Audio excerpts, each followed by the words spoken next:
La première histoire se passe en 1860 en Italie à Cézanne.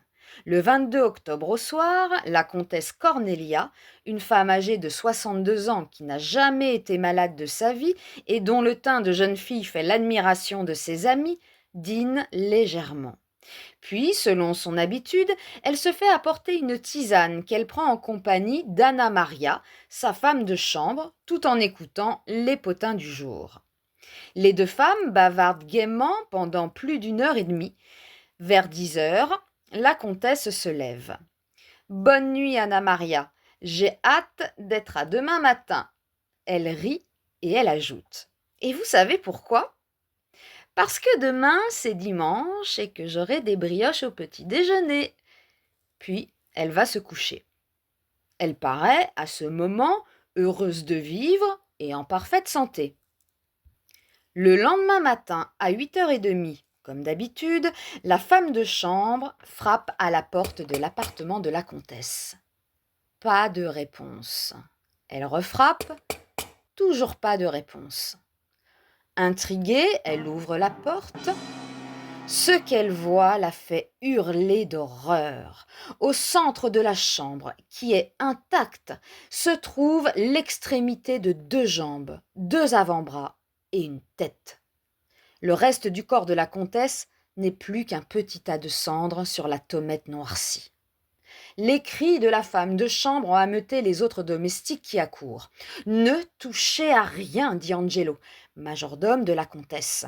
Il faut appeler la police. » Le commissaire Antonielli arrive un quart d'heure plus tard accompagné du docteur Bianchi, médecin légiste.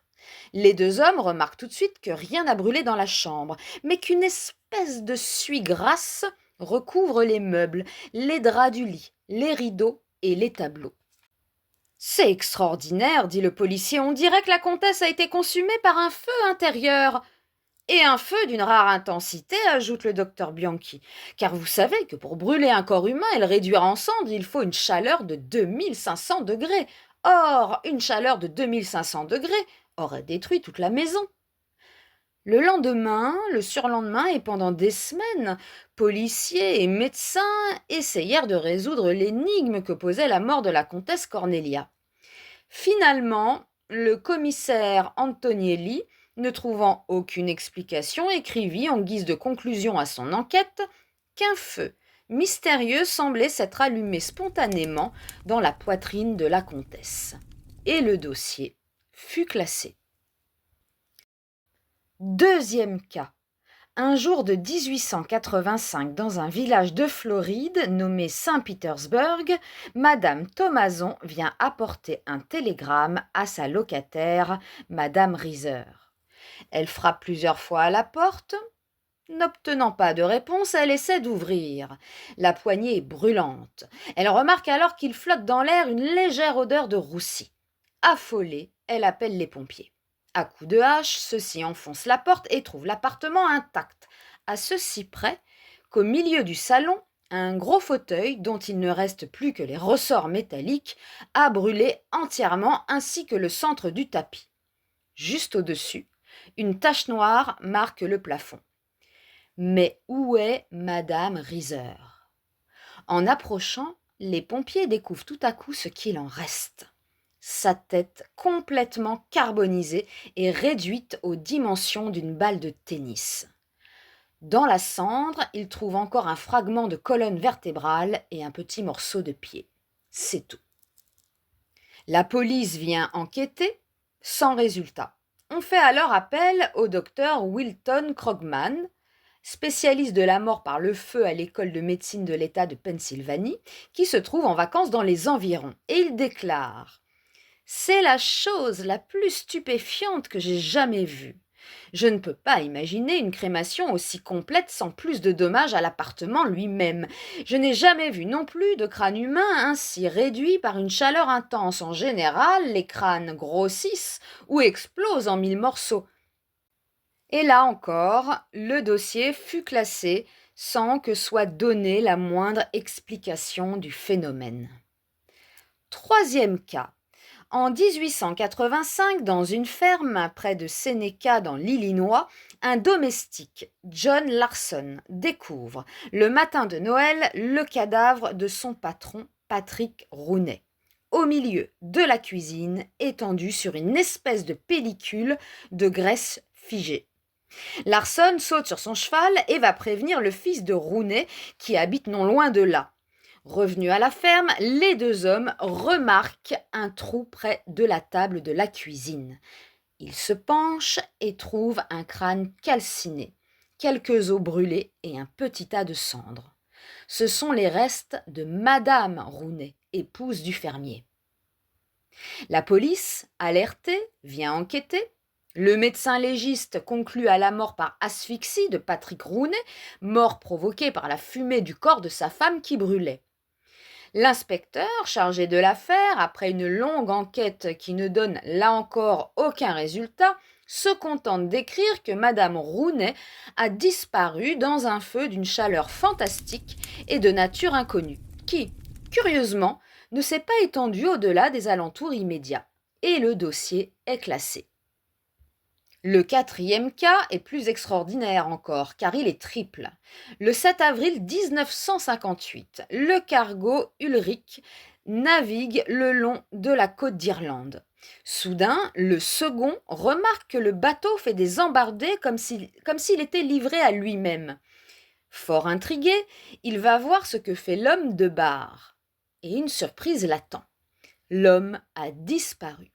À sa place, auprès de la roue du gouvernail, il découvre un petit tas de cendres et une paire de chaussures légèrement calcinées. De feu, aucune trace. La roue, le compas, le plancher sont indemnes. Le second interroge alors l'équipage. Personne n'a entendu le moindre cri. D'autre part, le ciel est limpide, ce qui exclut toute hypothèse de coup de foudre. Conclusion, l'homme de bar du cargo Ulrich est mort par combustion spontanée. Or, ce même 7 avril 1958, près d'Upton by Chester en Angleterre, la police découvre un camion dans un fossé. Sur le siège, il y a une tête calcinée et quelques ossements noircis mêlés à de la cendre grasse. C'est tout ce qui reste du chauffeur George Turner, qui a été complètement incinéré. Les coussins du camion, eux, sont à peine roussis. De toute évidence, là encore, le feu s'est déclaré à l'intérieur du corps de la victime. Ce n'est pas tout. Ce même jour, décidément bien étrange, en Hollande, un commerçant, William Tenbrick, est retrouvé mort, brûlé, dit le rapport de police, au-delà de toute possibilité d'identification, dans sa Volkswagen.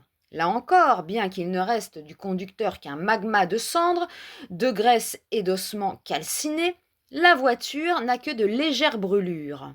En outre, le réservoir d'essence est intact. Une enquête est ordonnée, elle ne donne rien, bien entendu, aucun résultat.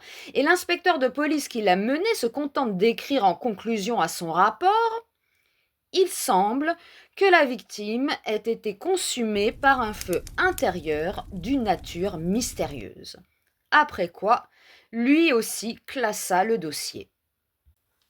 Des gens qui brûlent spontanément, c'est effroyable. Quelle explication donne-t-on ? La première hypothèse, émise par le docteur Mann, médecin légiste américain qui se pencha sur ces phénomènes, était simple. Ces gens étaient des fumeurs éthyliques absolument imbibés d'alcool qu'une allumette suffisait à faire flamber. Il pensait avoir trouvé là l'explication, mais il déchanta en apprenant que certaines des victimes ne buvaient que de l'eau et que la plupart ne fumaient pas. Il pensa alors à des mélanges de médicaments susceptibles de provoquer une réaction chimique. Là encore, il s'aperçut rapidement qu'il faisait fausse route, de nombreux brûlés ne suivant aucun traitement au moment de leur mort. Et connaît-on beaucoup de cas ? L'écrivain anglais Eric Frank Russell, auteur du Great World Mysteries, en a étudié personnellement 19 incontestables. Il est un détail qui m'a frappé dans les cas que vous avez rapportés. Ces gens sont morts sans témoin. On ne sait donc pas comment le phénomène a lieu.